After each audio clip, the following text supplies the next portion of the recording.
China का नक्शा याद करिए, इधर है पाकिस्तान, इधर नॉर्थ कोरिया। वो झूला झूल रहा, north Korea Pakistan, north Korea Pakistan, north Korea Pakistan, बाकी खत्म। और इन्होंने कहा बदलाव आया।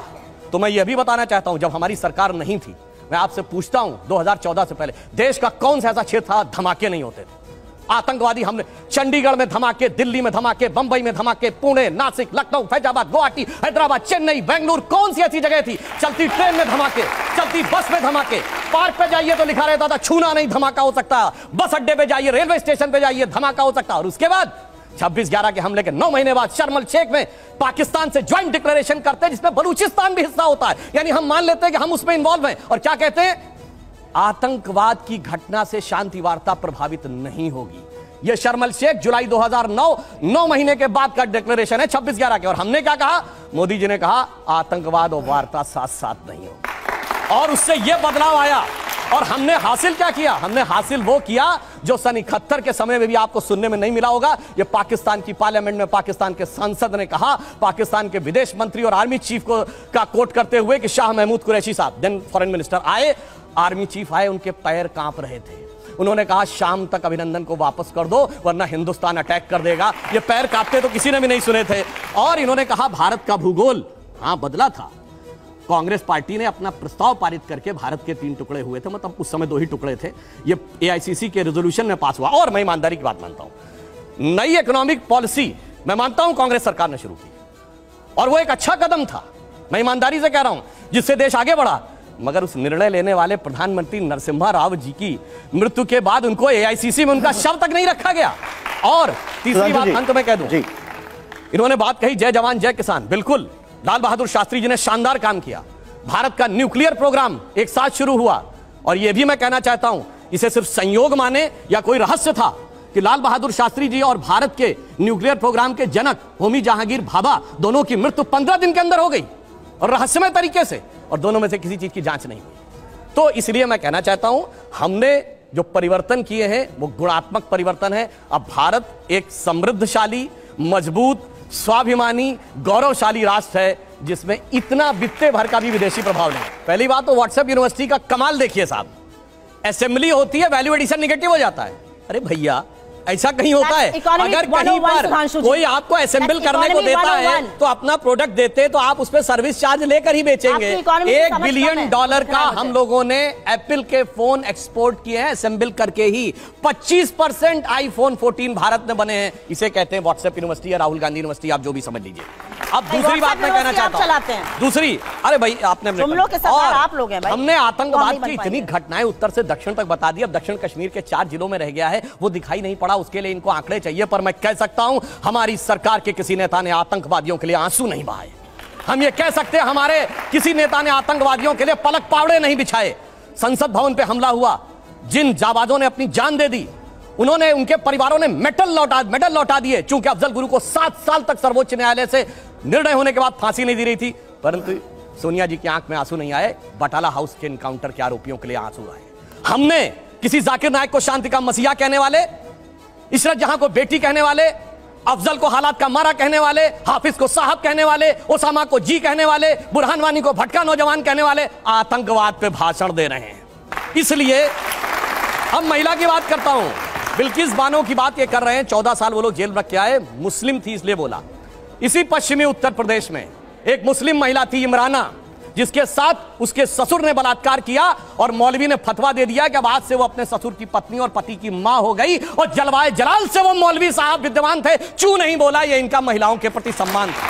हमारे यहां किसी ने नैना साहनी को तंदूर में जलाया, छोड़िए वो सब आरोप प्रत्यारोप। मैं तो 100 बात की बात कहना चाहता हूं, वो कहां गए उन लोगों का सम्मान करते थे जिन्होंने कश्मीर वैली में लिखा, छोड़ के चले जाओ हिंदुओं से और अपनी बेटियों को छोड़ जाओ। वो गिरजा टिक्कू जिसके साथ सामूहिक बलात्कार के बाद आरे से काट दी गई और चू नहीं निकला किसी के मुंह से। वहां एक किसी महिला एक के साथ नहीं, पूरी कम्युनिटी के साथ हुआ और सब मौन साधारण किए रहे, क्योंकि वो सेकुलरिज्म का सुंदर संगीत था, उससे इनको वोट मिलने थे। कहते हैं आईएसआई भारत की धरती पे नहीं था। मैडम, आपकी सरकार के समय में रिपोर्टें हैं आईएसआई के कितने मॉड्यूल्स काम कर रहे थे, और जो आप बता रही हैं वो कहानी तो बहुत पुरानी हो गई। उसके बाद तो जो ठुकाई हुई कहां, उरी में, जो कुछ हुआ बालाकोट में, उसके बाद Imran Khan as prime minister of Pakistan बोले पाकिस्तान की नेशनल असेंबली में, जो हिंदुस्तान ने किया है बालाकोट में उससे ज्यादा कुछ खौफनाक ये लोग करना चाह रहे हैं। आप ये सोचिए, आप शांति के कबूतर उड़ाते थे और हमने बाज उड़ाए हैं गुरु गोविंद सिंह जी की तरह। और आपने लास्ट में कहा शायद देश 1947 में, 2014 में नहीं, आप 47 से मानते हैं, ये राष्ट्र सनातन है, चिरंतन है, 1947 में पैदा हुआ नहीं है। इसीलिए इस राष्ट्र को कोई अपने को फादर कहने लगता है, कोई क्रिएटर कहने लगता है, कोई राष्ट्र का निर्माता कहने लगता है। ये राष्ट्र वो है। अब लास्ट में एक बात कहता हूं, कर्नाटक बात कही, बिल्कुल अच्छी बात है, पर मैं पूछना चाहता हूं, कर्नाटक में चुनाव परिणाम आए, हम हारे और ये जीते, पर पूछना चाहता हूं, राहुल गांधी जी ने जाकर कहा था कि इंडिया में डेमोक्रेसी ऑलमोस्ट खत्म हो गई है, सारे संस्थान अब काम नहीं कर पा रहे हैं। तो मैं पूछना चाहता हूं, 2 सुप्रीम कोर्ट के जजमेंट आए जो आपने कहा आपके पक्ष में आए, उसके बाद अब इलेक्शन कमीशन सही है कि नहीं, ईवीएम सही है कि नहीं, आप डेमोक्रेसी से जीते हैं कि नहीं कर्नाटक में? मेरा मानना है कि अगर हम ईमानदारी से स्वीकार करते हैं कर्नाटक में हारे हैं, कांग्रेस को ईमानदारी से क्षमा मांगनी चाहिए कि आगे से हम अपने राजनीतिक हित के लिए विदेश की धरती से जाकर कभी इस देश को बदनाम करने की कोशिश नहीं करेंगे। और पुनः मैं कहना चाहता हूं, आज मैं विनम्रता से और चुनौती से पूछता हूं, G7 कंट्रीज और G20 कंट्रीज में एक देश बताएं जहां महंगाई की दर हमसे ज्यादा हो और विकास की दर हमसे कम हो। हम दुनिया में सबसे बेहतर स्थिति। अब आता हूं गलवान पे। गलवान में हमारे 20 सैनिक बलिदान हुए हैंड टू हैंड फाइट में। देखिए चीन पे इनको कितना भरोसा है। आप प्रैक्टिकली सोचिए, गोली नहीं चली, हाथ की लड़ाई में 20 लोग मारे गए, उधर से एक को घायल नहीं हुआ। यह होती है व्हाट्सएप यूनिवर्सिटी या राहुल गांधी से प्रेरित बुद्धि। ऐसा हो सकता है क्या? इंटरनेशनल मीडिया ने बताया कि 60 के करीब उनके सैनिक मारे गए, उसने एक घायल की भी सूची नहीं जारी की, पर चाइना के डाटा पे भरोसा है और भारत की सेना पे भरोसा नहीं है। और अगर मैं पूछूं, जो हमारे जवान वहां बलिदान हुए थे वो किस रेजिमेंट के थे पता है आपको? बिहार रेजिमेंट। बिहार रेजिमेंट का युद्ध उद्घोष जानते क्या है? बहुत घनघोर सांप्रदायिक लगेगा आपको। बिहार रेजिमेंट का युद्ध उद्घोष है बजरंग बली की जय, मगर वो इनको लगता है सांप्रदायिक। राजपूत रेजिमेंट का युद्ध उद्घोष है राजा रामचंद्र की जय, सुनिए। और जो हमारी गोरखा रेजिमेंट का युद्ध उद्घोष है जय जय महाकाली आयोरी गोरखाली। मगर अफसोस है कि भारत की ऊर्जा ओजस्विता के सारे प्रतीकों को सांप्रदायिक कह कह के आपने उनको भोथरा करने का प्रयास किया। और कर्नाटक में आज क्या हुआ? इनके राष्ट्रीय अध्यक्ष के बेटे आज ही बोले कहे हम सांप्रदायिक संगठनों को नहीं वो करेंगे और आरएसएस को भी हम बख्शेंगे नहीं। अरे भाई, बड़े मियां तो बड़े मियां, छोटे मियां सुभान अल्लाह। और मैं इनसे विनम्रता से पूछता हूं, अब आप अपना वादा निभाइए। आपने कहा था हम 6% मुस्लिमों का आरक्षण देंगे, मुस्लिम आरक्षण देके दिखाइए। इसकी तो जांच हो रही है, जांच कोर्ट के भी निर्देश पे हो रही है और इंडियन ओलंपिक एसोसिएशन भी कर रही है, उसका इंतजार नहीं है। मगर ये बताइए, केरल में जो लड़कियां पकड़कर धर्मांतरण करके जिहादी बनाने के लिए ले जाई जा रही हैं, वो तो फेक स्टोरी है। महिला सम्मान सब गायब, वहां पे महिला सम्मान गायब। और यहां जो जांच हो रही है कोर्ट के निर्देश में हो रही है, उसका इंतजार नहीं करना है और ताली बजाना है और वहां कहना। जबकि इनके मुख्यमंत्री ओमन चांडी ने कहा है, कांग्रेस के मुख्यमंत्री ने और कम्युनिस्ट पार्टी के मुख्यमंत्री, वहां महिला नहीं, न कश्मीर में चिंता महिला की, न केरल में चिंता।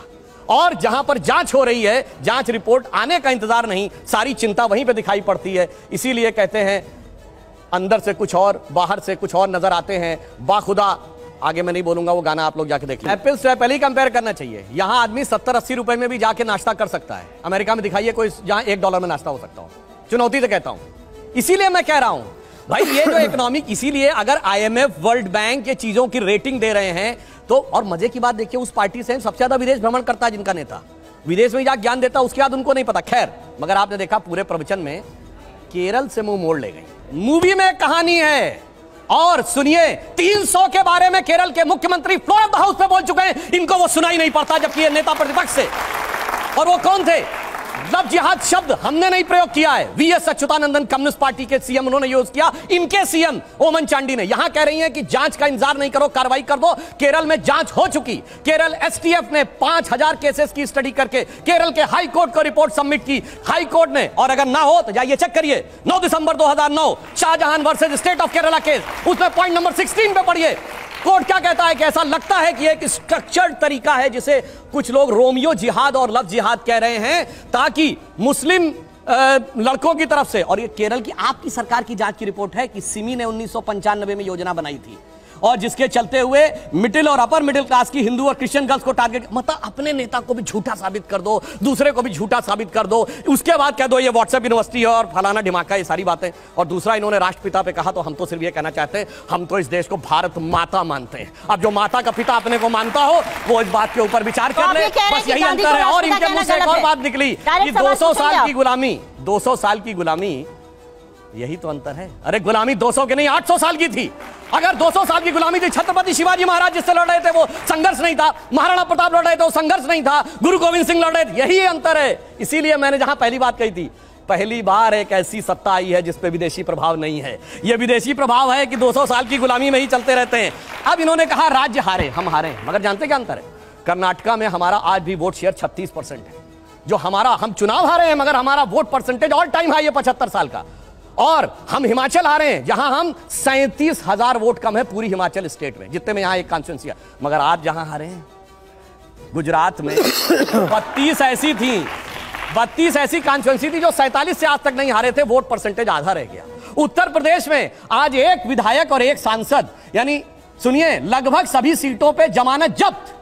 यानी आज उत्तर प्रदेश में हालत यह है गांधी परिवार के गृह राज्य में कि आज तो उतनी भी मैं नहीं है मैखाने में जितनी हम छोड़ दिया करते थे पैमाने में। तो आप जहां हारे हैं वो बर्बादी का सबब लेके आए हैं हम। और इन्होंने कहा दक्षिण का द्वार बंद हो गया। अच्छा बताइए, कर्नाटक से पहले कांग्रेस की दक्षिण के कितने राज्यों में सरकार थी? भूपति राघव राजा राम, गांधी जी का अंतिम शब्द था हे राम, जो समाधि पर आज तक लिखा है। और भगवान राम ने क्या बोला? जननी जन्मभूमिश्च स्वर्गादपि गरीयसी। यदि वो इस देश को अपनी माता मानते हैं तो आप कैसे कह रहे हैं कि उनसे, राम से ऊपर उनका कोई पिता हो गया?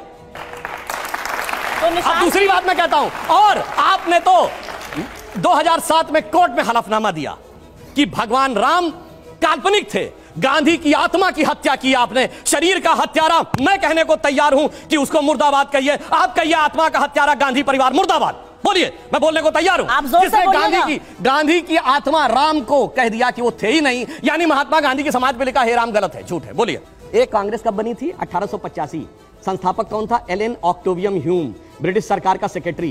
पहले अध्यक्ष कौन थे? विमेश चंद बनर्जी, जाके इंग्लैंड में बस गए। 1885 से लेकर 1910 तक एक नहीं अनेक ब्रिटिश सरकार के सेक्रेटरी कांग्रेस के अध्यक्ष रहे। कौन? William वैडनबर्न, George Yule,